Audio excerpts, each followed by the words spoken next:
Olá meus amigos, estamos começando mais um planejamento de trabalho para esse domingo, dia 16 de março, e olha que domingo cheio de jogos importantes, impressionante. Eu vou tentar passar por todos aqui, né? E a gente vai comentar pelo menos sobre uns 12 jogos nesse domingo, então prepare aí a sua pipoca, porque teremos mais um episódio de Game of Thrones muito provavelmente, tá? Olha só, presta atenção no que vem por aí. Domingo nós temos final do Paulista, decisão do Carioca, né, o jogo da volta, decisão do Gaúcho, jogo da volta. Na Bundesliga, o Leverkusen, depois de tomar um pau pro Bayern na Champions, tenta pegar os cacos ali e enfrentar o Stuttgart. Na Série A, tem o Napoli brigando pela liderança contra o Venezia fora. Tem a Roma, que tenta juntar os cacos depois da eliminação na Europa League para o Bilbao contra o Cagliari. Tem a Fiorentina com a Juventus, a Fiorentina que se classificou na Conference League e vai caminhando de novo em direção às finais, né? Pelo menos às situações finais, porque a Fiore 2 vezes chegou na final da Conference League. E a Juventus, que agora não tem mais a Liga dos Campeões, segue em busca de se manter no G4 e quem sabe beliscar uma briga pelo título. Também temos Atalanta e Inter de Milão. Isso aqui é confronto de título, tá? Confronto de liderança. Em Portugal, o Benfica pega o Rio Ave. Na Espanha, só Atlético de Madrid e Barcelona. Barcelona que se classificou agora na Liga dos Campeões e o Atlético de Madrid que foi eliminado pelo seu arqui-inimigo, né? O Real Madrid. Impressionante como quando se enfrentam na Champions, o Atlético acaba se dando mal. E de novo, numa infelicidade de 2 toques no pênalti, o Atlético de Madrid acabou caindo para o seu rival. O Barcelona avançou e avançou muito bem para as quartas e eliminando, né, o Benfica. Temos final da Copa da Liga Inglesa entre Liverpool e Newcastle. O time do Newcastle extremamente difícil de se enfrentar. E na Premier League nós temos Arsenal e Chelsea, o Tottenham que se classificou na competição europeia enfrenta o Fulham e o United que também se classificou para as quartas da Europa League enfrenta o Leicester. Deu para sentir a quantidade de jogos? É impressionante. Vamos tentar comentar sobre a maioria deles, pelo menos, fora os jogos complementares. Vamos começar o nosso planejamento às 8h30 da manhã na Itália. Antes disso, aquele aviso, novamente, avisei ontem e vou avisar novamente agora. Para você que ainda não verificou a sua conta na Betfair, você que já tem uma conta na Betfair, mas ela não foi verificada ainda, faça a verificação antes do dia 1º de abril, não é uma mentira, tá? Faça uma verificação até o dia 1º de abril, porque por ordens do governo, sua conta será excluída se você não fizer a sua verificação, ok? Então, vá até lá, mesmo que você utilize outra bolsa esportiva, outra casa de aposta, vá até a Betfair e verifique sua conta caso você queira utilizar no futuro e não queira ter problemas. Fechou? Combinado? Tô usando essa camisa muito bonita aqui do Bangu. Gosto bastante do Bangu aqui do Rio. E essa é uma camisa muito legal do Bangu. E vamos que vamos. Começamos às 8h30 da manhã no Napoli, que nesse momento, segundo colocado, 1 ponto atrás da Inter de Milão, enfrenta o Venezia, que nesse momento é o penúltimo na tabela. Então é uma tabela ao contrário, né? O segundo colocado de baixo para cima, o Venezia. Vamos falar um pouquinho sobre essa fase do Napoli e também como vem o Venezia para enfrentar. Primeiro, cotações, 1,53 para o Napoli, acredito que é justo. A gente só precisa entender como que vem o Napoli fora de casa. E para isso a gente vai utilizar o PDF de apoio. Lembrando, se você não é membro desse canal, é só você se tornar membro para ter acesso ao PDF todos os dias de mais de 150 competições. Primeiro alerta, tudo bem que o Venezia não vem conquistando vitórias. Tudo bem que o Venezia não vem com sequências tão positivas. Mas o Napoli, nos 3 últimos jogos, não venceu. Aí eu posso colocar essas 3 partidas ruins do Napoli, sem saber quem são, como um problema, ou eu posso me aprofundar e entender quem foram os adversários do Napoli, antes de tirar qualquer interpretação. E é isso que a gente vai fazer agora, tá? Primeiro de tudo, vamos filtrar quem foram os últimos jogos do Napoli como visitante. Tá aqui, ó. Derrota pro Como. Essa aqui sim é uma crítica. Apesar do Como ter complicado a vida de muita gente nessa Série A, não tem muita desculpa você que quer ser campeão perder ponto para o Como, que é um time de meio para baixo da tabela. O empate contra a Lazio é normal. O time da Lazio é um bom time, então não vou aqui também fazer um juízo de que o Napoli não poderia perder ponto para a Lazio, porque poderia. Não é nada de outro mundo. E perdeu ponto para Roma. Então, das 2 últimas vezes que visitou a capital, não conseguiu trazer os 3 pontos. É normal? É. A Roma também é um time chato de se enfrentar. E eu posso fazer elogios. Venceu, por exemplo, a Atalanta, né, que não é qualquer time que consegue vencer, e venceu a Fiorentina, que não é qualquer equipe que também consegue vencer. Só para ter uma ideia, a Inter de Milão enfrentou a Fiorentina 2 vezes já nesse campeonato e perdeu uma. Então, é um Napoli que perdeu ponto para equipes que a gente compreende, a não ser aquele último jogo contra o Como. e também foi fora de casa, tá? E aí, a gente pode navegar um pouquinho mais sobre como foi esse jogo. Olha só, o Napoli começou tomando um gol contra, depois buscou recuperação, não teve um segundo tempo muito forte, porque não parece uma agressividade, um domínio, e tomou um gol depois. Então, isso daqui, se o Napoli repetir, não vai ser interessante trabalhar essa vitória do Napoli, tá? Esse é um contexto. Vamos voltar para cá. O Venezia vem de 3 empates consecutivos, dentro de casa empata, perde, empata. Teoricamente, se seguir a sequência, agora é derrota, né? Mas, das últimas vezes que o Napoli esteve na casa do Venezia, 2-0, né, no ano retrasado, e da última vez que eles se enfrentaram na casa do Napoli, 1-0, tá? Então, dos 3 últimos confrontos, o Napoli venceu os 3 últimos confrontos com um jogo under em relação a 1-0 e 2-0. Vamos voltar aqui para o PDF de apoio. Olha só, o Napoli sai mais na frente do adversário, mas não é uma incidência tão a mais assim. Porém, falha menos em marcar, tem mais gols marcados, o número de gols sofridos é mais parecido. O Napoli, então, quase chega a um gol por jogo fora de casa. E o Venezia não é de ficar tomando goleada em casa. Em 13 jogos, tomou apenas 15 gols. Então, eu já tenho um Napoli que não é de marcar tanto gol com o Antônio Conte. Eu já tenho um Napoli que, das últimas vezes que enfrentou o Venezia, tanto em casa quanto fora, não fez um jogo over, venceu por no máximo 2-0, e eu tenho um Venezia que não é de ficar tomando goleada em casa, tá? Então não vou trazer uma expectativa de jogo muito over no pré-live. O primeiro tempo, o Napoli vence mais, é o que mais chama atenção, e marca mais gols. Porém, o número de gols sofridos é parecido. Então, é superior o Napoli no primeiro tempo? É, mas não ao ponto de eu falar que o Venezia não presta. No segundo tempo, o Napoli cai o aproveitamento de vitórias, continua marcando bastante, porém sofre a mesma quantidade praticamente de gols, e aí é um Venezia que passa a ter quase 55% de derrota. Então é uma queda defensiva do Venezia justamente onde o Napoli também não vence tanto. Então é superior o Napoli, mas, de novo, não é uma discrepância tão grande assim. Perceba que apenas 62% dos jogos do Venezia em casa com over 1,5, 79% dos jogos do Napoli fora com over 1,5. De novo, não acho que é um jogo interessante pra gente ficar pensando tanto em gols. Se você quer muito pensar em gols aqui, estourando o cenário de 2 gols, tá? Théo, mas eu tô acompanhando o jogo ao vivo, o Napoli fez 2-0, o Venezia agora tá completamente descontrolado e o Napoli tá contra-atacando. Vale a pena trabalhar o over limite? Vale. Agora, se você não encontrar um Venezia saindo pro jogo, ou um Napoli que fez 1-0 e como vem apresentando em outros jogos, ficou confortável, não acho legal, tá? O Napoli divide muito bem em relação a gols marcados os momentos, né? Tanto no primeiro quanto no segundo tempo, então não acho que vale a pena você esperar tanto assim um segundo tempo se você quiser trabalhar a favor do Napoli, a não ser que de fato o Napoli no primeiro tempo esteja muito ruim. Eu, sinceramente, acredito numa vitória do Napoli, mas tentaria pegar uma cotação um pouco mais elevada. Por quê? Defensivamente não é um Venezia que toma tanto gol. Então ele pode estar num bom dia defensivo ao ponto de segurar o Napoli. Quanto mais ele segura, mais a cotação sobe. Então se você tem metodologia para trabalhar assim, provavelmente você tem uma odd estipulada e aí você pode pensar numa cotação mais elevada. Olha só, deixa eu ver se a gente tem uma cotação de valor comparativo aos últimos jogos. 1,53 significa que o time tem que ganhar 65% dos jogos. Só que o Napoli, quando teve odd de 1,53, ele ganhou 63%. Então ele não cumpriu nem o básico, tá? Então não é uma odd que eu trabalharia ou que eu apostaria no pré-live. Só mais alto do que isso. Aí vai da sua conta. Se é acima de 2, se é acima de 2,20, se é acima de 1,80,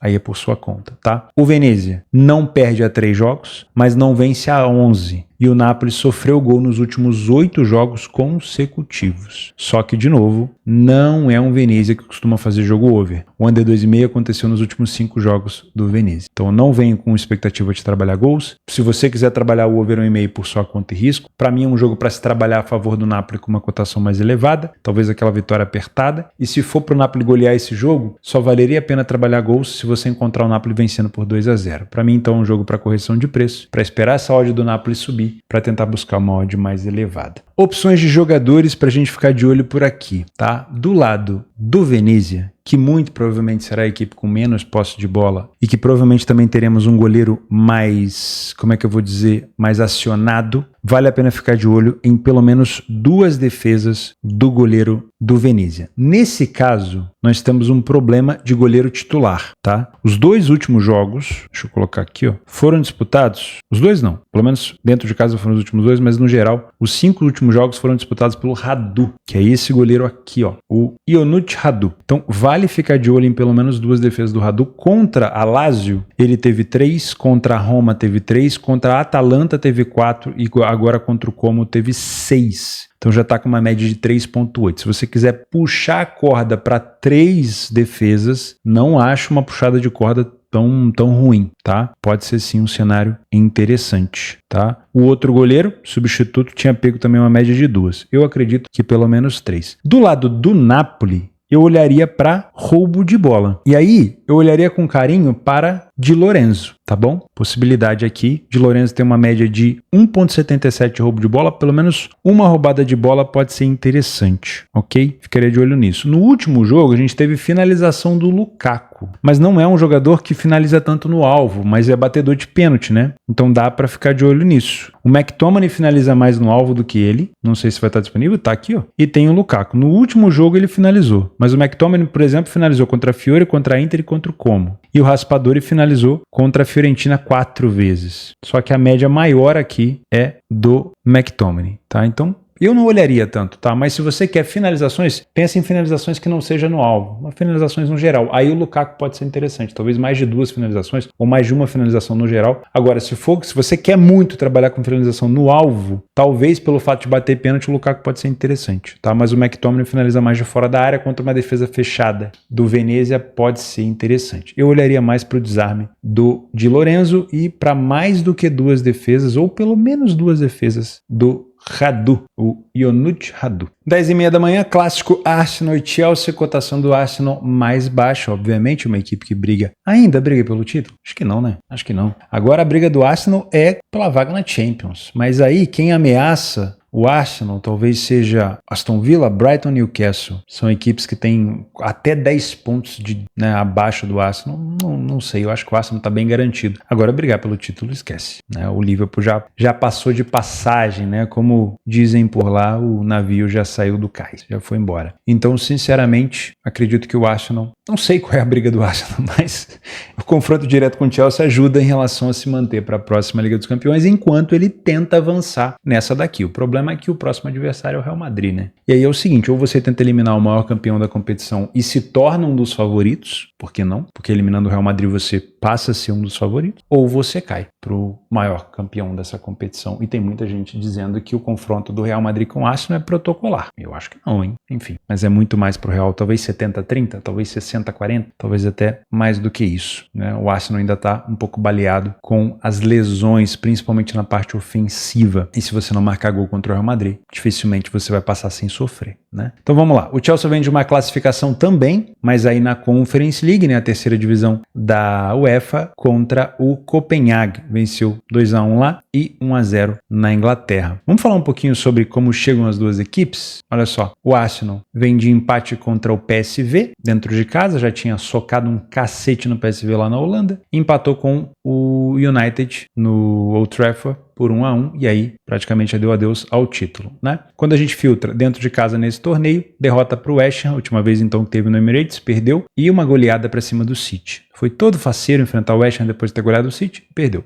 O Chelsea vem de vitória contra o Copenhague, venceu também o Leicester e tinha vencido de goleado o Southampton, nada mais do que a sua obrigação. A última derrota tinha sido contra o Aston Villa. Como visitante então nesse torneio, 3 derrotas consecutivas. Será que tem mais do que isso? Vamos dar uma olhada então no PDF de apoio. Ó, ih rapaz, olha o Chelsea fora de casa, que coisa horrível. Além das 3 derrotas consecutivas, mais um empate, mais uma derrota e mais um empate. Então tem 6 jogos que o Chelsea não vence fora de casa. E aí tá explicado por que essa cotação do Arsenal tá 1,80, né? Acho que tá explicado. Apesar do Arsenal ter perdido a última. O Arsenal sai mais na frente do placar, falha menos em marcar, porém o número de gols marcados é praticamente igual e o Chelsea não falha tanto em marcar fora. O Chelsea sofre bem mais gols aqui, quase o dobro do que o Arsenal. O Arsenal sofre 0,85 por média e o Chelsea 1,50, né? Primeiro tempo do Arsenal é superior em relação a vitórias, derrotas, mas o Chelsea marca a mesma quantidade de gols. Só que o Chelsea tem um problema. A hora que ele avança, ele cede espaço. Então ele toma quase a mesma quantidade de gols que ele marca. O Arsenal, então, é superior pela parte defensiva. Mas o Chelsea é traiçoeiro, tá? Não duvido que ele possa também marcar gol aqui no Arsenal, principalmente levar perigo no primeiro tempo. No segundo tempo, cai as duas equipes de aproveitamento, porém, o time do Arsenal piora defensivamente. Aí as coisas ficam ainda mais niveladas, tá? Então, para mim, com todo respeito, o Arsenal é superior no primeiro tempo. No segundo é parelho, tá? No segundo é parelho. Sendo o Chelsea uma equipe que marca com frequência fora de casa, teve ambas marcam em mais de 60%. Mesmo sendo o Arsenal uma equipe que não sofre tanto, vai enfrentar um ataque de qualidade. Eu acredito então aqui que o Arsenal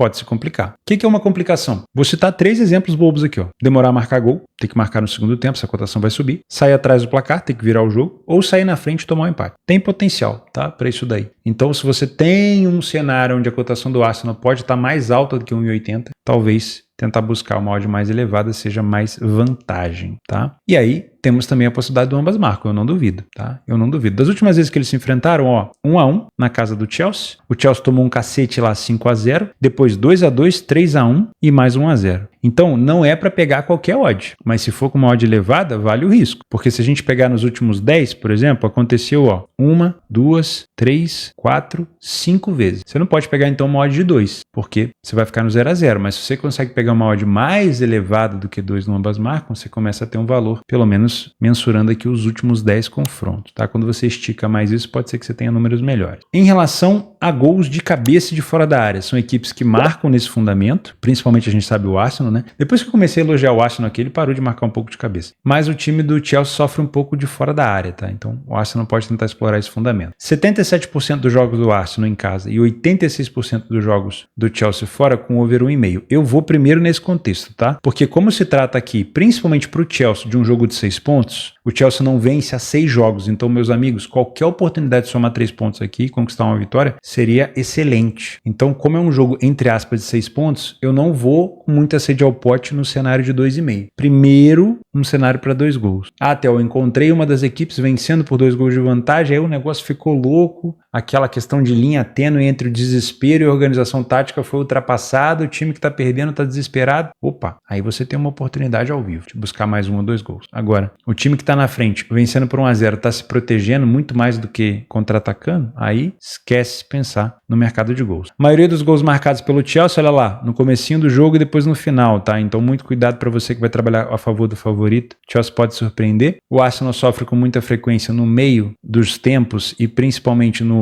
início do segundo tempo, e é uma equipe que também cresce nos últimos minutos, tá? Então, chegarmos aqui aos últimos 30 minutos com o jogo desempatado e contra-ataques, over limite, cabe uma revisão, tá? Em relação a jogadores, como é um jogo que tende a ser um pouco mais amarrado, vou olhar para roubo de bola de 2 jogadores, tá? Do Arsenal eu vou te dar 2 dicas, você pode pensar em um ou outro. Thomas Partey é uma opção, com 3,44 de média de desarme, contra o West Ham roubou 4 bolas, contra o City roubou 5, tá? Pode ser bem interessante ficar de olho nele. O segundo é o Timber, Yuhin. Timber também teve 2 desarmes de média contra o West Ham City, mas o Partey tem um pouco mais. Então, um de cada um pode ser, ou pelo menos tentar, quem sabe, 2 do Partey, se ele jogar, tá? Do lado do Chelsea, você tem 2 opções. Caicedo, tá aqui, Moisés Caicedo, que tem uma média de 2,8, contra o Aston Villa na última derrota teve 3 roubos de bola, ou Cucurella, né? Cucurella é também um jogador que tá sempre participando não só de roubada de bola, mas de gol. Roubou bola nos últimos 4 jogos fora de casa consecutivamente. Pelo menos uma roubada de bola do Cucurella é interessante se você quiser pensar em 2 também, por sua conta e risco, tá? Então, Moisés Caicedo, Cucurella, o Thomas Partey e o Yuhin Timber para roubos de bola nesse cenário um pouco mais amarrado. Até eu acredito que o Arsenal vai bombardear mais o gol do Chelsea. Então você pode ficar de olho em defesas do goleiro do Chelsea. Vou pegar aqui a média do goleiro do Chelsea, que é o Sanchez, Robert Sanchez, que fez... Na verdade, não foi o Sanchez, mas tá dividindo aqui em o Jorgensen. Ele catou no último jogo contra o Copenhague e também catou contra o Southampton. Então não sei qual dos 2 que vai ser, tá? Mas vou fazer uma filtragem para te facilitar a vida. Vou pegar só os jogos da Premier League fora de casa contra adversários mais fortes. Aí eu vou colocar o Aston Villa 4, time do City 3, time do Tottenham 4 e o United 3. Então, contra times fortes, pelo menos 2, tá? Então, independente do goleiro, dá para pensar em pelo menos 2 defesas do goleirão do Chelsea. Não que o Chelsea não vai finalizar no gol do Arsenal, tá? A gente só tá pensando aqui, talvez no favorito, em algum momento se complicando e tendo que bombardear o gol do Chelsea. Quero trazer esse jogo da Roma aqui meio-dia, rapidamente, pra gente falar de um contexto interessante. A Roma acabou de ser eliminada na Europa League pelo Bilbao e, claro, isso acaba sendo um duro golpe na Roma que tinha a possibilidade na Europa League de tentar buscar uma vaga na Champions. Agora, o campeonato italiano é a grande questão, o grande objetivo da Roma no ano, né? Afinal de contas, a Roma já caiu na Copa Itália para o Milan. Então a Roma com 46 pontos, ela pode olhar para cima e pensar numa tentativa de classificação via Série A, tá? Inclusive, se algum time da Série A ainda tá na Europa League? Não, né? Não, porque a Atalanta caiu na Champions, a Juventus caiu na Champions, a Inter de Milão tá na Champions. A Lazio tá na Europa League. A Lazio passou pelo... não vou lembrar de tudo, cara. Minha memória não é isso tudo não, mas passou pelo Viktoria Pilsen, acredito eu. Então, a Lazio vencendo a Europa League e ganhando vaga, se a Lazio termina entre os 4, ela libera uma vaga para a 5ª colocação. Então, pode ser, tá? Que a Roma se classifique. Tô fazendo uma conjectura aqui, não tenho certeza. Mas a Roma agora tem o objetivo de subir na tabela. E aí pega um Cagliari que está numa situação tenebrosa, né? Um Cagliari que nesse momento está na 14ª colocação. Acho que ainda briga para cair. Time que venceu uma partida nos últimos 8 e 2 nas últimas 13. Sofreu gol em praticamente todos os jogos, só uma partida ele não sofreu. Foi o primeiro a marcar em pouquíssimas vezes e falhou em marcar em quase 40% dos jogos. É uma Roma que falhou pouco em marcar em casa, ataque de mais de 2 gols de média, tem uma defesa relativamente sólida, sai mais na frente que o adversário. O primeiro tempo da Roma é uma merda, cuidado, mas o primeiro tempo é melhor. Tá? O primeiro tempo da Roma é ruim, mas o segundo tempo é bom. Então dá para você tentar buscar uma odd mais elevada, tá? Eu gosto de pensar no cenário de 2,5 por aqui, porque a Roma pode acabar descontando no Cagliari o que aconteceu contra o Bilbao. A Roma foi com vantagem para enfrentar o Bilbao. A Roma teve um cartão vermelho muito cedo, teve que ficar se defendendo, acabou tomando depois os gols que não podia tomar e aí foi eliminada. Então foi uma situação mais deprimente para a Roma, o jeito que ela foi eliminada. Tinha tudo para se classificar e estava se defendendo muito bem contra o Bilbao, mas aí Nico Williams e Iñaki Williams fizeram a boa para a equipe do Bilbao. Então a situação da Roma é agora focar no campeonato italiano e quem sabe descontar no Cagliari. Mas eu prefiro olhar mais para o cenário de 2,5, porque pode ser que nessa de fazer o Cagliari pagar o pato, a Roma ainda, na desconcentração, ainda acabe cedendo espaço. Por isso que se for para pensar em vitória da Roma, só com uma cotação mais elevada, tá? Na minha opinião. A maioria dos gols marcados pela Roma são no final, então você pode tentar pegar uma odd mais elevada por lá. 86% dos jogos da Roma com over 1,5, 77% do Cagliari com over 1,5. Vou começar também marcando a possibilidade de over 1,5, né? E aí a gente deixa o 2,5 para o contexto da seguinte maneira. Começa com over 1,5 como um objetivo. Se você encontra a Roma vencendo por 2, o 2,5 passa a ser um potencial, porque o Cagliari tende a se expor e a Roma pode marcar de novo. Combinado? Em relação a jogadores, vou trabalhar com 2 hipóteses, tá? Primeiro, vou olhar para o goleiro Caprilli, o Elia Caprilli, do Cagliari, que é um goleiro que obviamente tende a ser mais bombardeado. Nós temos aqui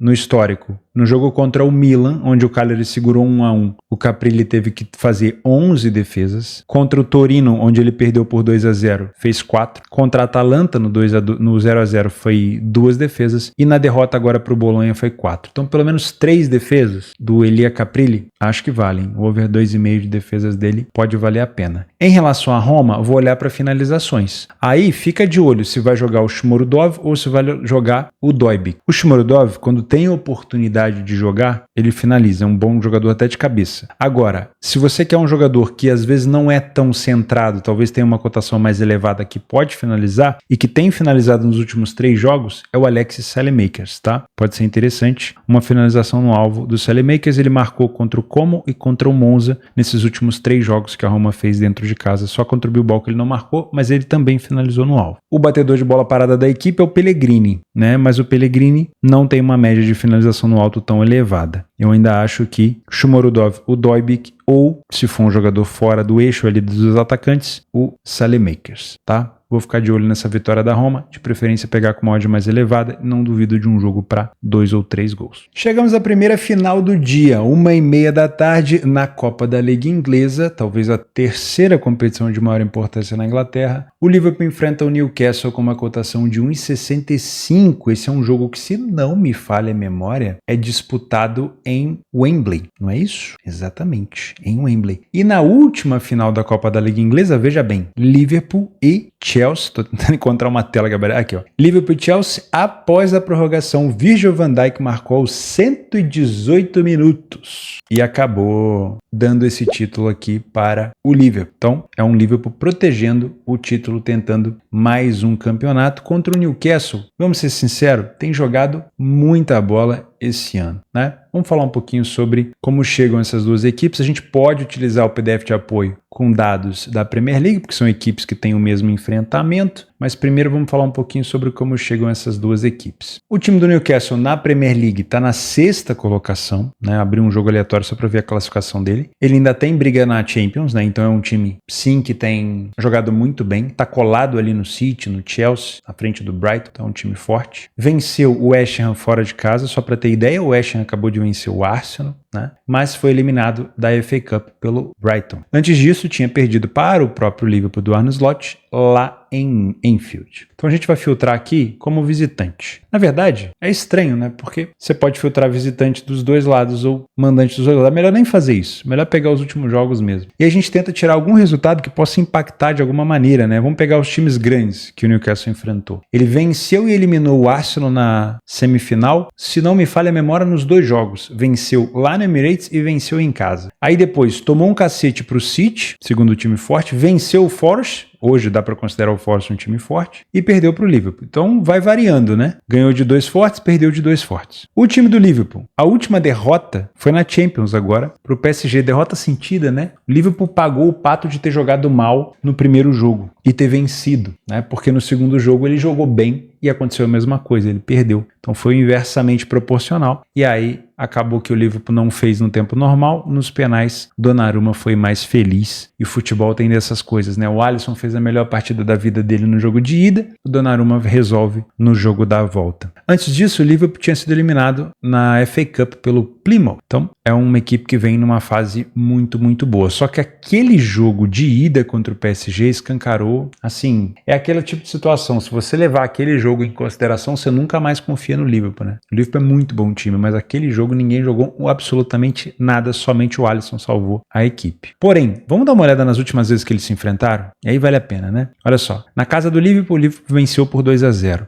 Esse ano ainda. No final do ano passado, 3-3 na casa do Newcastle, e aí a gente pode abrir esse jogo para fazer... Vou abrir os últimos 3 jogos para contextualizar, tá? Vamos pegar na ordem. Em 2024, janeiro de 2024. Olha como foi esse jogo aqui, na casa do Liverpool. Domínio completo do Liverpool, goleada do Liverpool por 4-2. O Liverpool chegou a estar vencendo por 2-1, fez o terceiro, o quarto, depois tomou um gol. Tá? Então aqui foi um domínio, mas o Liverpool jogou dentro de casa. Depois desse jogo aqui que aconteceu em dezembro de 2024, no final daquele ano. Olha como foi um jogo mais partido. Gol do Newcastle, gol do Liverpool, gol do Newcastle, gol do Liverpool, gol do Newcastle. Aliás, gol do Liverpool, gol do Newcastle. Então, negócio bem mais partido por aqui. Não tivemos superioridade. Simplesmente a equipe que acelerava, marcava, uma doideira. Jogo bom para você tomar uns 3 gols contra a posição e sair completamente zonzo do mercado, né? Paciência, tem dia que é assim. O famoso nem todo dia tem pão quentinho. E esse ano agora, o Liverpool, na casa dele, enfrentou o Newcastle. Foi um jogo xoxo. O Liverpool ali, não dá para ver no gráfico, não foi tão dominante, né? Mas ainda assim, foi um Liverpool que conseguiu vencer. Então, não dá para levar em consideração aqui o Liverpool em casa como um contexto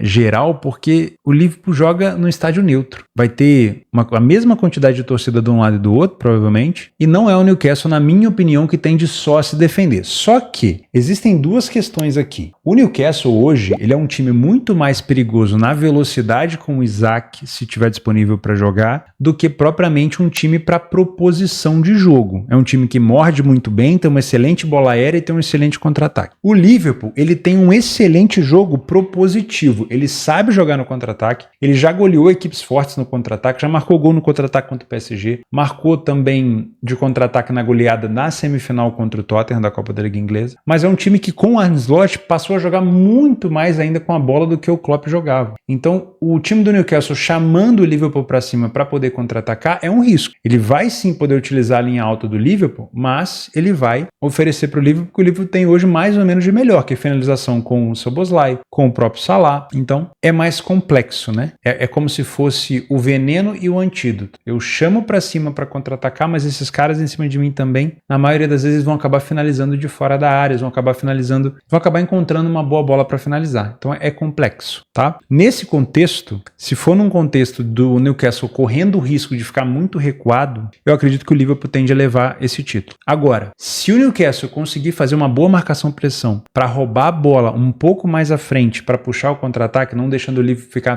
tão confortável ao ponto de empurrar totalmente o Newcastle para trás, aí pode ser um jogo mais de trocação. Em qualquer um desses contextos, o risco de você tomar um gol contra a posição é elevado, principalmente estando a favor do Liverpool. Porque se for aqueles dois tipos de jogos, que a gente viu aqui, onde o Liverpool teve domínio, o Newcastle vai ter oportunidade de contra-ataque. Só que o risco desse contra-ataque é um pouco menor, mas vai ter. Agora, se for um jogo onde o Liverpool não tenha domínio, vai ser um jogo de trocação. Aquela trocação franca. E aí não é bom estar no mercado buscando correção, porque você pode tomar um gol de qualquer um dos lados. Tá bom? Então, para mim, a resposta dessas perguntas é que vai ditar o trabalho. Eu acredito num jogo um pouco mais amarrado. Final é mais complexo. Tanto é que a última foi 1-0 para o Liverpool na prorrogação. Então, não vou trabalhar aqui com contexto de gols enquanto eu não enxergar uma equipe leve. O que é uma equipe leve? Em vantagem e querendo ampliar. Se for uma vantagem, querendo só a manutenção dessa vantagem para levantar o título, eu tô fora. Ah, mas a outra equipe está tentando buscar um empate. Beleza, parabéns, mas a equipe que está na frente não quer contra-atacar. Entendeu? Então, para mim, eu prefiro pensar num jogo mais under e só pensar no mercado de over se eu tiver o time na frente do placar querendo contra-ataque e que ainda tem algum tempo pela frente, de preferência mais uns 20 minutos. Theo, não encontrei nenhum time na frente, o jogo tá aberto, mas tá 0-0. E eu não vou querer, tá? Porque eu já vi vários jogos abertos, cheirando gol, mas por ser uma final, daqui a pouco ele dá uma morrida, a equipe se expõe, depois volta. Não tende a ficar tanto assim. O jogo, quando você já tem uma desvantagem e o time que tá em desvantagem não para de vir para cima e o time que tá em vantagem quer contra-atacar, esse tipo de cenário não tende a mudar. Ele tende a se manter até o final. Ou até o time que tá em desvantagem tomar outro, ou até ele buscar uma possível recuperação. Agora, esse jogo mais aberto no início e depois ele dando uma morrida, pode acontecer. Aqueles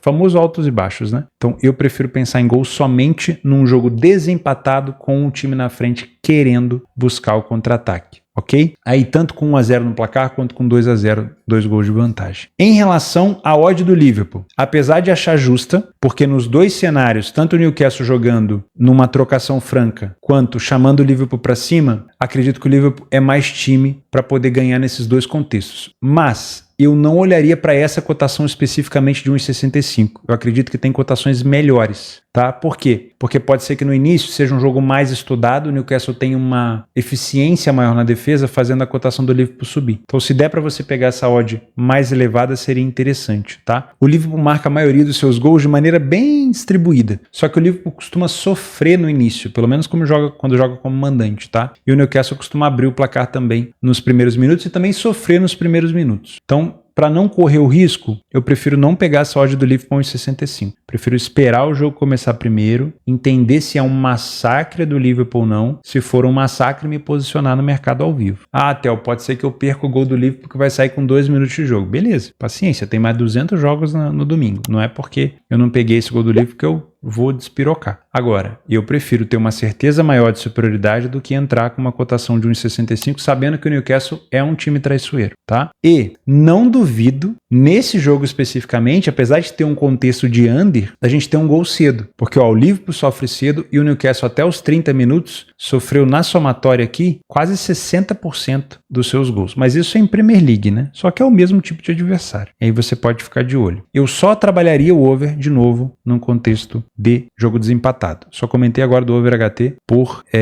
curiosidade. Em relação a jogadores, eu vou ficar de olho em 2 jogadores do time do Newcastle. O primeiro é o goleiro Nick Pope, porque eu acredito que chamando ou não o Liverpool para cima, você tende a ser um pouco mais bombardeado pelos atacantes do Liverpool. Tá? Vou pegar os últimos jogos que o Newcastle fez, principalmente na Premier League, contra times fortes. E aí, o Dubravka era o goleiro titular, tá? O Nick Pope vem pegando nos últimos jogos. Nos últimos jogos que ele fez contra Forest, Liverpool e West Ham, pelo menos uma defesa ele fez. Contra o West Ham e contra o Forest foram 2. Mas pensando nesse contexto de final, eu não duvido que o Liverpool finalize pelo menos 2 vezes no gol. Então, o over 1,5 ou o over 2,5 de defesa do Pope, dependendo da odd, pode ser interessante. Para roubo de bola, já que o Liverpool tende a ter mais a bola, eu vou olhar para roubo de bola do Newcastle. Eu gosto muito do Tonali, tá? Já indiquei o Tonali no outro jogo, que teve contra o West Ham, se eu não me engano. O Tonali roubou quantas bolas aqui nesse jogo? Foram 2? Foram 3, ó. 3 desarmes do Tonali. Então é um jogador que tem um número de desarmes bem considerável.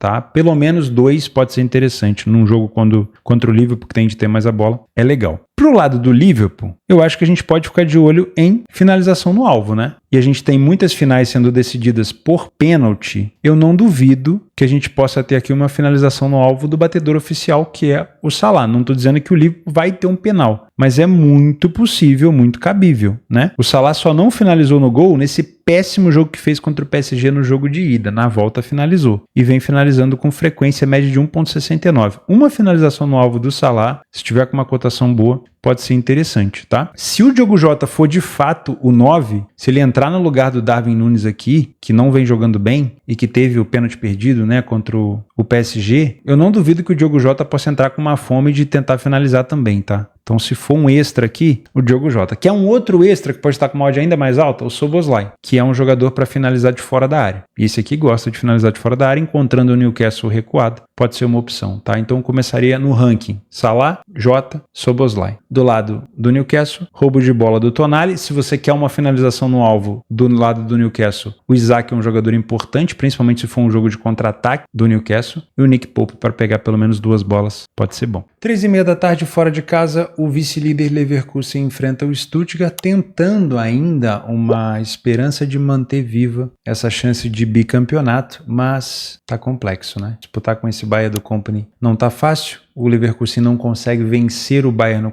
no confronto direto, né? Já enfrentou 2 vezes, e não consegue também com que o Bayern perca ponto para os adversários, né? Teve agora recentemente, curiosamente, contra o Bochum, mas é raríssimo de acontecer. O Bayern perdeu poucas partidas, empatou pouco, teve mais vitórias que o Leverkusen. E para variar e para piorar a situação do Leverkusen, ele ainda caiu para o próprio Bayern de Munique na Liga dos Campeões, né? Enfrenta um Stuttgart que ainda tem uma chance remota de disputar a vaga na Champions. Remota não, não posso ser tão cruel com o Stuttgart, porque em caso de vitória contra o vice-líder, o Stuttgart vai a 40 pontos e ficaria ali a 2 pontos do Frankfurt. Então, não é remota não, é uma chance bem considerável. Se a gente pegar os últimos jogos, o Leverkusen vem de 3 derrotas fora de casa. Perdeu para o Bremen, perdeu para o Bayern na Champions no jogo de ida, perdeu para o Bremen fora de casa. Se a gente pegar os últimos jogos, o Leverkusen vem de 3 derrotas, perdeu para o Bayern fora de casa na ida da Champions, perdeu para o Bayern na volta e perdeu para o Bremen em casa por 2-0. Aqui, muito provavelmente num jogo sem concentração, né? O Bremen explorou muito bem os contra-ataques. O Stuttgart também vem de 4 jogos sem vencer, perdeu para o Wolfsburg, perdeu para o Bayern, empatou com o Hoffenheim e empatou com o Holstein Kiel. Vamos filtrar somente nos campeonatos e visitante fora. 3 derrotas consecutivas para o Stuttgart, tomando gol e marcando gol em todos os jogos. O time do Leverkusen marcou gol contra o Frankfurt, contra o Kiel, não marcou contra o Wolfsburg, mas pelo menos não perdeu nos últimos 3. Tá? O Leverkusen fora de casa não perdeu nenhuma partida ainda na Bundesliga. Foi o primeiro a marcar em quase 100% dos jogos. Falhou pouquíssimo em marcar e em 25% das partidas apenas ele ficou sem sofrer gol. Então, apesar de ser uma equipe muito forte ofensivamente, vem sofrendo gol com frequência fora de casa. O time do Stuttgart falha pouco em marcar em casa, marcou mais gols do que o próprio Leverkusen, porém sofre mais gols, e aí a gente tem um indício já de uma possibilidade, no mínimo, de um over 1,5, podendo puxar para 2,5 daqui a pouco, vamos dar uma olhada, e pelo menos também uma possibilidade de ambas marcas, tá? Voltando para cá, o time do Leverkusen faz um excelente primeiro tempo, e é aqui que é o pior momento do Stuttgart. Stuttgart vence menos, perde bem mais, o Leverkusen não perdeu nenhuma primeira etapa ainda, marca bem mais gols e sofre menos. Então dá para pensar assim, não leia a pior equipe em campo numa correção de preço no Stuttgart, dá para pensar quem sabe em trabalhar a favor do Leverkusen se ele entrar muito bem em campo. O problema são os contra-ataques, né? O Leverkusen é um time traiçoeiro nos contra-ataques. No segundo tempo, o Leverkusen já piora bastante, sai de 0 para 42% de derrota, sai de 70 e poucos por cento de vitória para 25% apenas e passa a sofrer mais gols do que marca. O Stuttgart vence mais, perde menos, marca bem mais gols, mas continua sofrendo mais. Então, é um Stuttgart que proporciona um segundo tempo mais over, né? Um time mais agressivo, tá? 77% dos jogos do Stuttgart com over 2,5, 60 quase por cento dos jogos do Leverkusen com over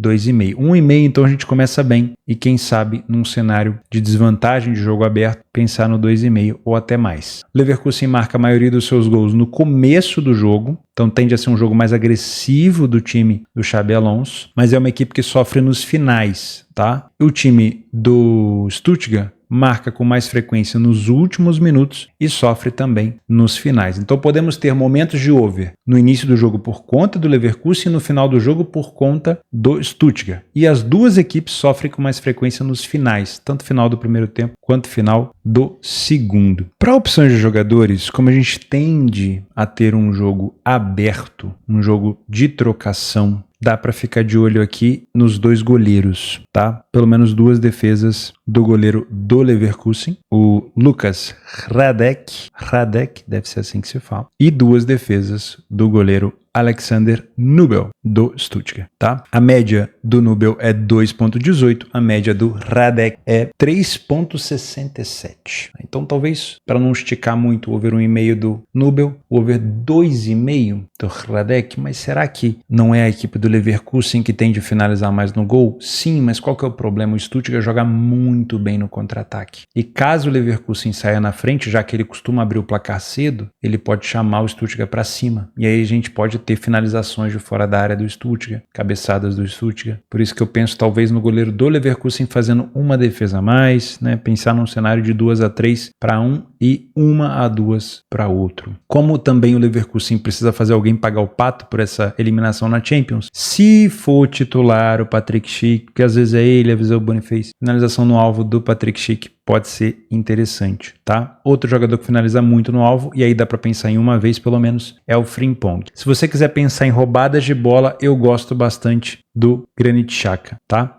Outro jogador para finalizar no alvo, se for jogar, é o Grimaldo, porque é um dos batedores de bola parada da equipe, tá bom? Mas eu, sinceramente, olharia mais para as defesas do goleiro. Às 16 horas, o United enfrenta o Leicester fora de casa. Sinceramente, aqui a única briga nesse jogo é para o Leicester tentar escapar do rebaixamento, né? O United não vai disputar nada na Europa, além do que já está disputando. O United eliminou a Real Sociedad e caminha em direção a essa possibilidade de chegar na Champions por meio do título da Europa League. Por mais que o pênalti de empate do United... Foi o de empate? Não sei se foi o pênalti de empate. Eu acho que foi o segundo, foi o pênalti da virada. Que o juiz marcou a favor do United tenha sido mandrake pra caceta. O United venceu jogando bem o time da Sociedad. Não foi só aquele lance do pênalti. O United jogou de fato muito bem. Mas aquele lance condicionou muito o comportamento da Sociedad, porque colocou a Sociedad em desvantagem na eliminatória. A Sociedad se expôs um pouco mais. Então é sim uma questão, mas o United jogou melhor, dá pra se dizer. Eu gostei do que eu vi do Zirkzee. O Dorgu jogou muita bola. O próprio Bruno Fernandes continuando jogando muito bem. Eu acho que o United encontrou realmente o seu objetivo agora no final da temporada, que é tentar chegar o mais longe possível na Europa League. Quem que o United pega mesmo? Europa League... Agora vai pegar o Lyon.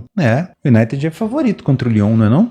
Eu acho, tá? Eu acho. Ó, tô vendo aqui que o Bruno Fernandes rebate críticas do dono do United. O meio-campista português rebateu a declaração do bilionário inglês que sugeriu que alguns jogadores do elenco não eram bons o suficiente. Falou mentira? Quem fala mentira não merece castigo, Bruno Fernandes. Ele não tá se referindo a você não, pode ficar tranquilo. Se tivesse uma barca no United, você seria o Noé. Você estaria dentro dela, mas provavelmente só para colocar a galera, os animais para dentro e depois embarcar e depois soltar aquele navio, porque tu ia ficar. É claro que o Bruno falou que não é legal ouvir isso, né? Mas sinceramente o United tem alguns jogadores ali que já deu, né? Mas enfim, às vezes nem é problema dos jogadores, é o ambiente. Você vê o Antony como é que tá voando. Mas tudo bem. Vale a pena fazer esse jogo, já que não tem briga do lado do United? Sinceramente, eu tenho minhas dúvidas. Porque o foco do United agora, de fato, é o Lyon.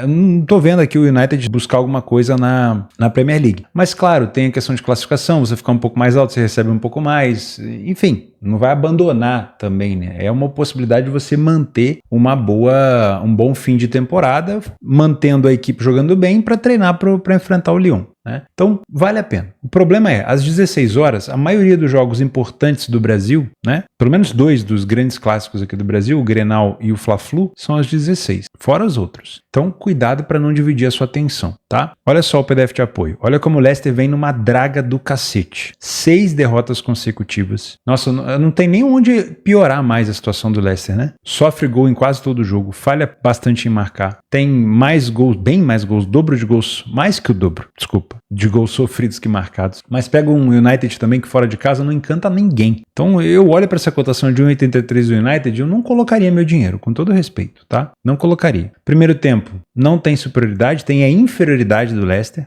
Não é a superioridade do United. No segundo tempo, o United é levemente superior, mas pouca coisa. Então, ó, sinceramente, olha só, o United sofre muito de cabeça, o Leicester também. Com todo respeito, não acho que seja um jogo pra gente caçar pelo em ovo. Pra mim é um jogo pra se trabalhar ao vivo, pra correção de preço. Nos últimos jogos entre eles, vamos dar uma espiada. 2-1 pro United, na casa do Leicester, vai, só na Premier League. O United venceu uma, o Leicester venceu outra, tivemos um empate. Então, ó, dos últimos 3 cenários recentes, uma vitória para cada lado e um empate. Um jogo under, 2 jogos over. Das últimas vezes que eles se enfrentaram no geral, o United venceu as últimas 5 e não perdeu 6. Das últimas vezes que eles se enfrentaram no geral, não só na casa do Leicester. 5 vitórias consecutivas para o United, 6 jogos sem perder. O Leicester sofreu em 20 jogos consecutivos. Tivemos o over 2,5 em 8 dos últimos 10 confrontos entre eles e o United marcou primeiro em 4 das últimas 5. Então, ó, vou buscar aqui um over 1,5, tá? Para começar. Pode ser um cenário para 2,5. O time do Leicester perdeu as últimas 6, no geral, aqui contra outros adversários. O United não perde a 3. O Leicester não marca a 4, então cuidado na hora de puxar um cenário para 2, 3,5 de over, porque o Leicester não tem marcado tanto, tá? Mas na frente da sua torcida contra o United seria uma excelente forma de buscar um over aqui. O que me preocupa para gols? Vamos criar um contexto aqui. Esse é um jogo de 6 pontos para quem? Pro Leicester, certo? Daqui para frente tudo vai ser 6 pontos pro Leicester. O campeonato tá acabando, faltam 10 rodadas. Então é o seguinte, se sair na frente do United, ele vai pensar em contra-atacar ou manutenção de vantagem? Então eu só quero trabalhar a favor de gols aqui se o United estiver na frente. Se o Leicester estiver na frente, acho que, sinceramente, eu não vou ter tanta vontade. A não ser que o Leicester queira contra-atacar ou abra o segundo gol, ok? Em relação aos jogadores, pra gente finalizar esse jogo aqui, eu vou ficar de olho, principalmente na excelente fase que vive Casemiro Miguel. Falei dele agora contra a Real Sociedade. De novo, Casemiro fez um excelente jogo. Qual que é o problema? Não sei se ele vai jogar, tá? Não sei se ele vai jogar. Aqui não tá com Casemiro na escalação. E se ele não jogar, eu acho que não vale a pena ficar de olho nele. Aí a gente pode olhar para Mazraoui para roubo de bola. O Casemiro era a minha primeira opção. O Casemiro tem 5 roubadas de bola de média por jogo. Mas é claro, em alguns jogos ele extrapolou, né? Teve o jogo contra o Arsenal que ele teve 9, contra o Everton teve 6, mas a média é de pelo menos 3, tá? Eu iria em 2. Outro cara que rouba muita bola, Bruno Fernandes. Uma roubada de bola dele ou 2. Acho que uma é o suficiente. E o Mazraoui, tá? Se não jogar Casemiro Miguel, Mazraoui ou Bruno Fernandes para roubar a bola. Sendo o time do Leicester tão ameaçado de rebaixamento, não duvido que o Onaná tenha a necessidade de fazer pelo menos 2 defesas aqui, tá? Vou pegar a média do Onaná nos últimos jogos. O Onaná pegou 2 contra a Sociedade, 5 contra o Arsenal, 4 contra o Fulham. Pelo menos 2 defesas do Onaná me parece interessante. E claro, já que é uma equipe que sofre gol para caramba, o goleiro do Leicester, o Hermansen, também tende aqui a fazer algumas defesas, né? Deixa eu ver a média do nosso queridão aqui, que levou nota 8 contra o Chelsea. Em casa foram 3 contra o Brentford e 3 contra o Arsenal. Média de 2 também, 2 para cada lado, pode ser legal. Roubo de bola, quem que eu ficaria de olho no time do Leicester? Eu ficaria de olho no Ndidi, que é esse jogador aqui meio campista. Ó. Tem uma média de 3.4 de roubo de bola. Acho que um roubo de bola dele, um desarme, é interessante, tá? Quando eu falo roubo de bola, é desarme, beleza? Vou deixar as finais dos estaduais para falar na conclusão. Então vamos para Atalanta e Inter de Milão, talvez um dos jogos mais parelhos desse domingo, né? Um confronto direto aqui pela liderança praticamente, um jogo de 6 pontos, então muito cuidado com a expectativa de over goals, pode ser um jogo mais amarrado. Para mim um jogo para correção de preço, para se trabalhar ao vivo. Theo, não tem condição de trabalhar esse jogo ao vivo. Ou Theo, não vou focar nesse jogo porque o meu time do coração vai jogar às 4 horas da tarde. Não faça,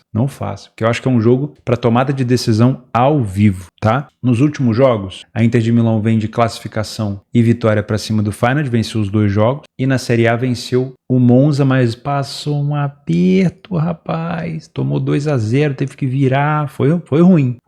E o time da Atalanta caiu na Champions nos playoffs para o Bruges que foi eliminado agora pelo Aston Villa, mas depois disso se recuperou, né? Goleou o Empoli, empatou com o Venezia e goleou agora a Juventus. Olha só, hein? 4-0 na Juve. A Juve que venceu a Inter de Milão, olha só, que loucura. Vamos colocar a Atalanta dentro de casa nesse torneio e a Inter como visitante. Quem vem pior? O time da Atalanta perdeu pontos para Cagliari e Veneza em casa. Isso aqui não se faz, né? Se você quer ser campeão, você não pode perder para esse tipo de adversário. Olha só onde está a Atalanta na tabela. São 58 pontos. Pô, 3 pontinhos para a Inter. Se tivesse vencido um desses jogos aqui, já estaria colado. Deu mole. A Inter de Milão fora. Empatou com o Napoli. Normal? Normal. Perdeu para a Juventus? Normal? Normal. Perder para a Fiorentina é normal? Pô, algumas pessoas vão dizer que não. A Fiore é chata pra caramba. Para mim, não é ruim. Não é anormal. Empatou com o Milan no derby. Então, assim, os resultados da Inter são mais explicáveis, né? Já o da Atalanta, você até teve um empate contra o Torino, que é um time que complica a vida dos mais fortes, mas empatar com o Cagliari e com o Veneza, não. Então, a Atalanta pode ser considerada aqui um pouco mais criticada. Nos últimos confrontos entre eles, a Inter eliminou a Atalanta da Supercopa, da semifinal, venceu a Atalanta nos últimos 4 jogos de Série A e depois venceu a Atalanta na Copa Itália de 2023. Na verdade, a última vitória da Atalanta para cima da Inter, 2018, quando a Atalanta estava surgindo ali como grande potência com Gasperini, né? Na casa da Atalanta nesse torneio foi em 2018. De lá para cá, Inter, 2 empates, 2 vezes a Inter. Frequência de jogos para over 1,5 pelo menos e algumas frequências também de ambas marcam. Mas eu não vou cogitar jogo over aqui primeiro e também não vou te indicar um ambas, porque para mim é um jogo de 6 pontos, um jogo mais estudado. Agora, que a Inter de Milão tem sofrido com frequência fora de casa, tem, tá? Sofreu com frequência. Sofreu pro Napoli, pra Juventus, pra Fiore e pro Milan, ok? E aí, pegando o PDF de apoio, dá para perceber que é uma Inter que, no geral, não é uma equipe que sofre tanto. Ficou 50% dos jogos sem sofrer. Vem acontecendo isso nesse momento. Por isso que eu gosto de analisar com uma lupa maior, com um zoom. Porque nesse momento, a Inter de Milão vem sofrendo gol com frequência. A Atalanta já não vem marcando tanto em casa, né? E também não vem sofrendo tantos gols assim. Mas quando a gente olha nas estatísticas, já é uma Atalanta que sofre mais gols em mais frequência. Então também é o momento. A Atalanta não tem ganhado, mas também não tem sofrido tantos gols. O primeiro tempo é super parelho, o segundo tempo também, né? Praticamente idêntico. As duas equipes são boas no mesmo fundamento de bola aérea e finalização de fora da área. 62% dos jogos da Atalanta com 2,5, 57% dos jogos da Inter. Talvez seja um cenário mais para ficar de olho aqui. Se quiser um jogo para 2 gols, para não puxar tanto a corda. A Atalanta divide muito bem os seus gols marcados, mas a frequência de gols sofridos no final do primeiro e início do segundo tempo é alta. Já a Inter de Milão divide também muito bem os seus gols marcados, mas sofre com mais frequência no final. Então, final dos tempos, a gente tem uma possibilidade boa aqui de ver gols, mas eu não venho para trabalhar o mercado de over, tá? Então, para mim, é um jogo para a gente ficar de olho no ao vivo. Agora, dá para a gente pensar em alguma coisa aqui para gols, né? Com toda certeza. Um jogador que eu ficaria de olho do lado da Atalanta é o Ademola Lookman, se ele estiver disponível para jogo, tá? Na escalação prévia, o Lookman tá por aqui. Finalização uma vez no alvo do Lookman, eu gosto. Ele finalizou nos últimos 4 jogos em casa contra Juventus, contra Venezia, contra o Empoli e contra o Bruges na eliminação. Gosto também de pensar em finalizações do De Ketelaere, que é bom jogador, tá? Do lado da Inter de Milão, se você quiser olhar para finalizações no alvo, Lautaro Martinez, claro, é a nossa primeira opção. Sempre que joga, na maioria das vezes, ele dá um chute no gol. Eu vou pegar até somente na Série A, fora de casa, para ficar mais fácil. Nos últimos jogos, o Lautaro não conseguiu finalizar. Contra o Napoli e contra a Juventus, na derrota e no empate, tá? Mas é um dos jogadores que mais finaliza no alvo. Outro jogador para finalização no alvo é o Thuram. O Thuram também está numa fase muito boa e pode ser interessante ficar de olho numa finalização dele. Então, uma finalização do Thuram, uma do Lautaro, pode ser legal, tá? Não duvido também que o Yann Sommer tenha que trabalhar nessa partida. Por mais que o time da Inter hoje seja um time muito forte ofensivamente, não duvido que o Sommer tenha que trabalhar. Só não sei se vai jogar ele ou o Martinez. Se jogar ele, eu acho que pelo menos 2 defesas aqui o Yann Sommer faz. Você pode replicar isso também para o Carnecchese, é assim que se fala? Ou o Carnecek,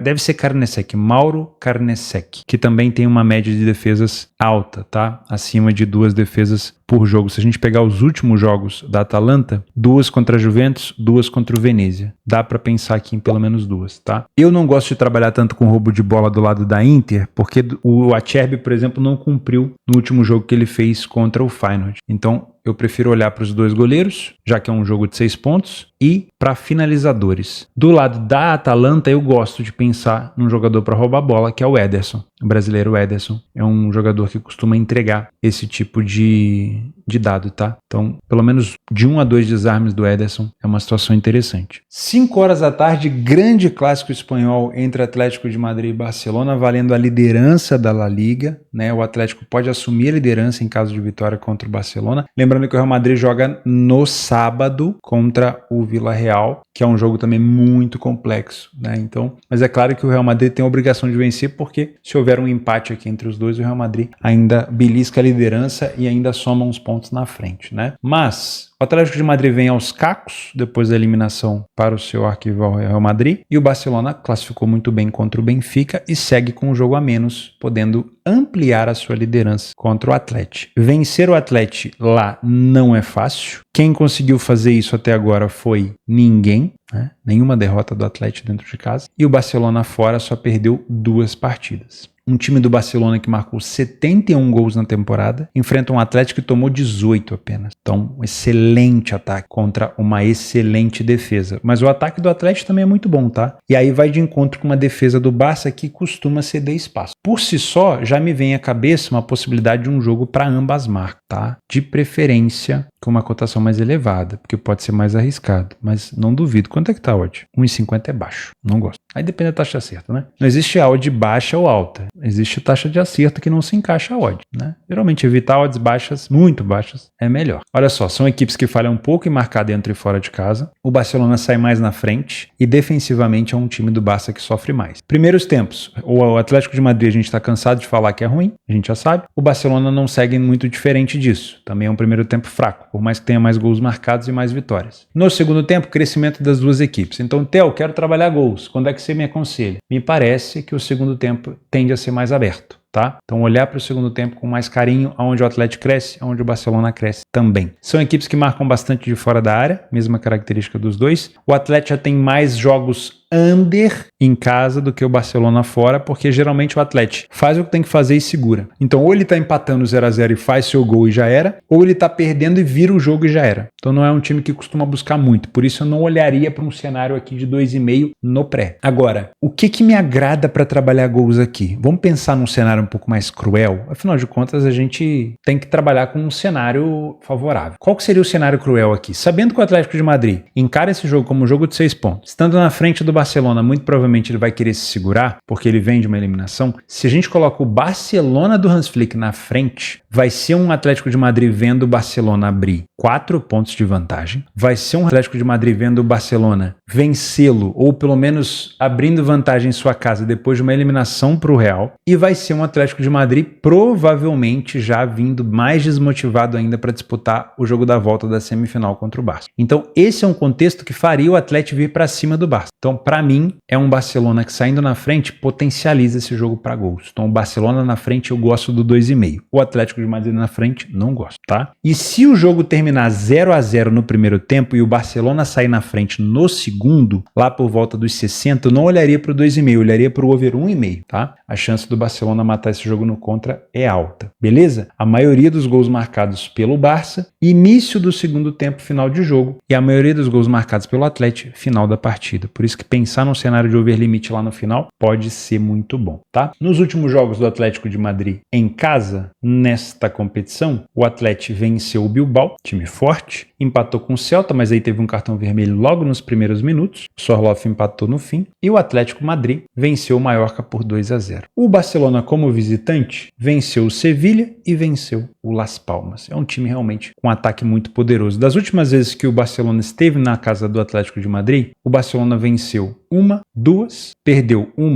2 e depois venceu 1. 3-0 foi o maior placar. De resto, 1-0, 2-0, 1-0, 1-0. Tá vendo como não costuma ser um jogo over? Então Então, muita cautela. Eu não duvido até aqui de um jogo com 0.5, com under 2,5. Quanto é que tá o under 2,5 nesse jogo? 2,38. Jesus. Então, 3,5. 1,57. Pô, eu vejo esse jogo para menos do que 4 gols, hein? Mas é aquela coisa. Um Barcelona na frente põe fogo no jogo. Eu não sou de trabalhar under porque não faz o meu perfil. Eu sempre falo isso para vocês nos vídeos de conteúdo aqui. Não trabalhem em metodologias que não se adaptam ao seu perfil, porque a chance de você tiltar emocionalmente é muito alta. Ok? Preservem, não pensa no dinheiro primeiro, pensa no seu conforto emocional. Eu te garanto, 13 anos que eu tô aqui nessa cachaça, eu te garanto que você com um emocional calejado, tranquilo, vai ganhar muito mais dinheiro do que você pensar em odd alta, em mercado que tá pagando bem agora, mercado do momento. Foca em ter uma vida tranquila, um emocional tranquilo. Você vai tirar muito mais proveito daqui. Então, eu não trabalho under porque não vai de acordo com o meu perfil. Eu prefiro trabalhar over, tá? Mas nesse jogo, para eu trabalhar over, é somente com o Barcelona na frente. E olhe lá. Para jogadores, meus amigos, já que é um jogo amarrado, vamos olhar o quê? Vamos olhar para desarme, né? Primeiro de tudo, vamos olhar aqui para o lado do Atlético de Madrid. No jogo contra o Real Madrid, a gente olhou para o Llorente. E o Llorente teve somente 6 desarmes contra o Real Madrid. Então ele foi muito, muito bem. Na minha opinião, a gente pode ficar de olho nele de novo para ter pelo menos um. Pô, Theo, mas ele teve 6 contra o Real? Pois é, mas foi um cenário um pouco diferente, né? Teve prorrogação esse jogo e tudo mais. E contra o Barcelona no 4-4 da Copa do Rei, o Llorente teve apenas uma. Então, enfim, eu também dei a dica do Galán, mas o Galán não jogou, Javi Galán aqui, ó, ele não jogou contra o Real. Se ele jogar contra o Barça, eu continuo deixando ele como segunda opção. O Javi Galán geralmente tem um desarme por jogo. Tá? Então, vou deixar o Llorente e o Javi Galán. Do lado do Barcelona, nós temos o Pedri, que é um dos jogadores que mais desarma. Teve uma média de 2,5 por jogo. Acho que pelo menos um desarme pode ser interessante. E aí depende de quem vai jogar lá atrás. Vamos ver quem tá dando aqui de prévia, de equipes. Será que é o Araujo, que tá lá na zaga? Não é o Araujo. O Araujo não tá aqui. Tá o Cubarsí e o Martínez. Essa zaga aqui do Barça, hein? Convidativa, hein? Será que o Chesney não tende a fazer pelo menos umas 2 defesinhas, não? Vamos dar uma olhada no Chesney. Vou ignorar essa parte aqui. Vou deixar o Pedri como opção para roubo de bola, tá? Pelo menos uma. Mas vou olhar para a defesa do Chesney. Ó, o Chesney contra o Atlético de Madrid na Copa do Rei teve 3 defesas. Vindo agora contra um Atlético de Madrid que tá pressionado depois da eliminação contra o Real Madrid, não duvido que o Chesney faça pelo menos 2, tá? 1,5 de defesas do Chesney me parece bom, dependendo da cotação. Média dele é de 2,46. E aí, se você quiser olhar para a finalização, Julián Álvares, do lado do Atlético, Lewandowski e Rafinha, do lado do Barça, com o Lamine Yamal podendo ser opção também para finalização de fora da área, tá? O Rafinha e o Lewandowski são os maiores goleadores, né? Então a tendência é que eles finalizem pelo menos uma vez. Agora, se você quiser fazer uma trinca, né? Uma finalização do Lewandowski, uma do Rafinha e um do Lamine Yamal, pode ser interessante, mas é o risco, né? Eu acredito que se fosse para escolher um deles, pelo fato do Lewandowski bater os penais, eu acredito que seja mais interessante num jogo com potencial de ser mais amarrado, o Lewandowski ter uma finalização no alvo. Se você quiser trabalhar também com defesas do Oblak, porque o Barcelona vai tender a finalizar no alvo, se eu tenho artilheiros do outro lado, o Oblak para fazer pelo menos 2 defesas também me parece ser interessante. Então, jogo amarrado, olho nos goleiros e olho também no Álvares, que, né, teve aquela questão dos 2 toques e, fazer um gol nesse jogo ia ser muito interessante. O Llorente para roubo de bola, junto com o Javi Galán se ele for jogar. Do lado do Barcelona, roubadas de bola com o Pedri, finalização do Lewandowski e mais de uma defesa do Chesney. Vamos falar um pouquinho agora sobre as finais dos campeonatos estaduais aqui no Brasil. O jogo da volta entre Flamengo e Fluminense me chama a atenção. O Fluminense que marcou um gol no final com o Keno, deixou essa disputa aberta. O Flamengo tinha feito 2-0. É uma possibilidade de a gente ver mais um jogo com pelo menos 2 gols por aqui, porque o Fluminense vem pra cima e tende a dar espaço pro Flamengo, tá? Não gosto dessa cotação em 70 do Flamengo, pra mim é um favorito que pode se complicar, porque é clássico, é um jogo para correção de preço, mas eu não duvido de um jogo com pelo menos 2 gols. Inter e Grêmio também eu já começo pensando nessa expectativa de over 1,5, porque o Grêmio perdeu em casa por 2-0 e vai ter que buscar no Beira-Rio. O Inter é favorito, mas eu não trabalharia com essa vitória do Inter, mesmo com desespero e essa tendência de erro zero do Grêmio, porque o Inter não precisa vencer, né? E o Grêmio pode ser mais efetivo aqui nos primeiros minutos, então a odd do Inter pode subir, pode tomar um gol, então eu não pegaria essa cotação. Também penso num cenário para over 1,5, tá? não duvido de um jogo bem amarrado no início, o Inter catimbando, podemos ter aquela situação dos cartões, né, que vocês conhecem no Grenal, tá? Ultimamente o Grenal não tem sido mais tão under. Nos últimos jogos já teve situação de 2-0, 1-1, 3-2, 3-2, 3-1, já aconteceu. Mas essa vantagem para o Inter, apesar de parecer que o jogo vai ser muito aberto, o Inter quer vencer para tirar essa coisa do Grêmio ter ganhado tantos campeonatos em sequência, né? Então o foco do Inter primeiro é ser campeão. Já venceu o jogo importante na casa do Grêmio, não abraçaria a soja do Inter em 90 não. Palmeiras e Corinthians, aqui se eu não me engano é jogo único, né? Palmeiras e Corinthians, o derby, é jogo único. Próximo jogo, não, é jogo ida e volta. Esse é o primeiro jogo. Não, então esse é um jogo estudado, esse é um jogo para correção de preço.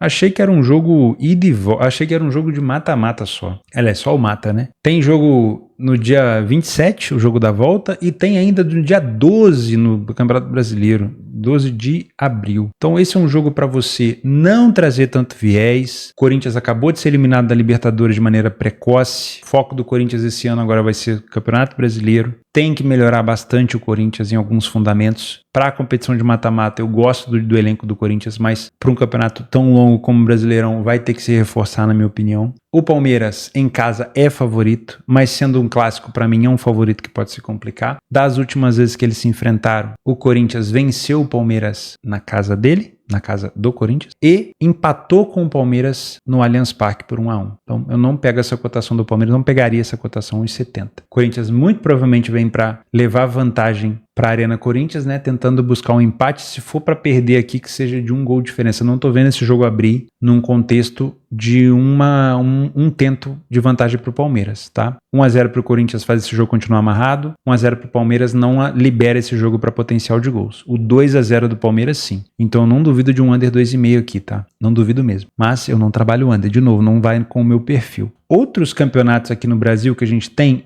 Bahia e Vitória, o mata-mata do Baiano. Esse, se eu não me engano, isso eu tenho dúvida também se é jogo ida e volta. Eu acho que é jogo ida e volta, sim. Um na casa do Bahia, um na casa do Vitória, dia 16 e dia 23. Então, aqui, só para ser justo, Campeonato Baiano, aqui, Bavi, vou marcar como um jogo complementar aqui também. Cotação do Bahia 1,83. Bahia que classificou agora na Libertadores. Temos também como jogos complementares aqui no cenário europeu, Celtic e Rangers na Escócia. Cadê? Tá por aqui. Tá por aqui em algum lugar. Tem Celtic e Rangers também. Aqui, Celtic e Rangers. Para quem gosta, lembrando que elas se enfrentam 3 vezes por temporada, ou 3 ou 4 vezes, fora as Copas, mas o Celtic já foi campeão aqui, então é um jogo mais para complemento. Lá para cima temos o Benfica, como eu falei para vocês, jogando fora de casa, vale aqui uma aproximação com o Sport na tabela de classificação. Tem o Vitória, que também busca uma subida na tabela depois de ser eliminado agora pelo Betis na Conference League. Na Itália, não consegui falar sobre Lazio fora de casa contra o Bolonha, mas aqui acho justa a cotação da Lazio, porque o Bolonha é um time muito difícil. E não consegui falar também da Juventus contra a Fiorentina. Para mim é um favorito que pode se complicar aqui, tá? A Fiore é muito chata de se enfrentar. Para mim, 2 jogos complementares também num dia que tá super lotado. Na Alemanha, não comentei sobre os 2 jogos do Frankfurt, por exemplo, contra o Bochum que venceu o Bayern de Munique, o Frankfurt se classificou contra o Ajax na Europa League, porque tá muito cheio a grade, mas é um bom jogo complementar. Vou deixar aqui embaixo linkado os jogos complementares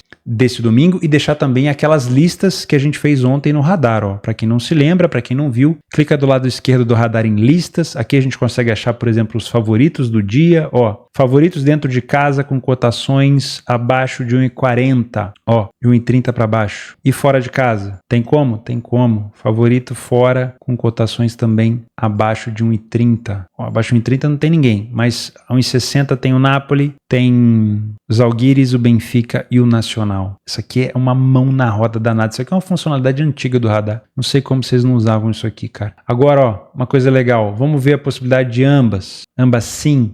Em vez de colocar odd, vou colocar porcentagem. Estatística. Ambas marcam sim. Eu quero o mais provável possível. Então, acima de 75%, um jogo na Costa Rica. Acima de 70%, tem um jogo da La Liga entre Sevilha e Bilbao nos últimos 10 jogos. Tem um jogo da La Liga, o Sevilha e Bilbao. Tem o Lyon contra o Le Havre. E tem mais alguns jogos aqui interessantes da Eredivisie. Deixa eu pegar agora, só pra gente finalizar, o over 2,5, que também é um mercado que a gente gosta muito de trabalhar. Vou colocar com probabilidade acima de 80%, acho que é muito, né? Mas tem um aqui ainda, ó. Vou botar com 70%. Ó, Celtic Rangers, um jogo de Montenegro, Rapid Viena, Jagiellonia na Polônia e esse jogo da Costa Rica. Gosto muito. Vou deixar selecionado aqui essas dicas do radar, mas você mesmo pode fazer. É só você entrar no radar, entrar em listas e fazer essas consultas aqui de odd. Tem para vários mercados, ó, HT, over 1,5, 2,5, 3,5, 4,5. Ambas marcam sim, ambas marcam não. Você pode filtrar para o odd do jogo. Então, ó, eu quero trabalhar o over 1,5 somente em jogos aonde a odd esteja entre 1,30 e 1,40. Olha aqui, que legal. E a odd mais alta, talvez, entre 1,50 e 1,60. Ó, tá vendo?